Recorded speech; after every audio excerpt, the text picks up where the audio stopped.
రాజకీయ నాయకులకి బ్యూరోక్రాట్స్కి ఉన్న తేడా ఏంటి? అసలు రాజకీయ నాయకులకి ఏ అర్హత ఉండాలి? వేలిముద్ర నాయకుల ముందు సివిల్ సర్వెంట్లు సలాం కొట్టాల్సిందేనా? సంతకం కూడా రాని లీడర్లు ఐఏఎస్ ఐపీఎస్లు తిడుతుంటే ఏమనిపిస్తూ ఉంటుంది? ఇవన్నీ సహజంగా చాలా సందర్భాల్లో మనం అనుకున్నవే. ఇవే మాటలు మంత్రి కొండా సురేఖ్ కూడా అనుకున్నారు. అనుకోవడమే కాదు, ఆమె మనసులో మాట కూడా బయటకు చెప్పేశారు. ఇప్పుడు మేము పొలిటికల్ వల్ల వేలుముద్ర వాళ్ళు కూడా సీఎం అవుతారు. అవుతారా వాళ్ళు ఒక ఐఏఎస్ ఆఫీసర్ కావాలంటే వాళ్ళు ఎంత శ్రమ పడితే కానీ ఆ స్టేజ్కి వస్తారు. వాళ్ళు మా ముందు నిల్చొని నేను చెప్పింది వాళ్ళు వినాలి. అంటే రాజ్యాంగం రాసింది, అది మనం ఏం చెయ్యలేము.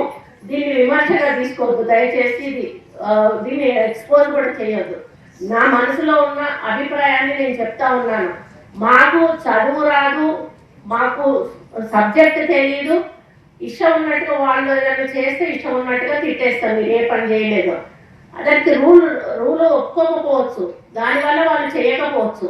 అట్లా అని అందరు అట్లా ఉంటారన్నాడు. కొంతమంది రూల్ పొజిషన్ ఉన్న చేయని ఆఫీసర్లు కూడా ఉంటారు, వాళ్ళు కొంత అడమెంట్ ఉంటారు. అట్లాంటి వాళ్ళని అడగడంతో తప్పలేదు.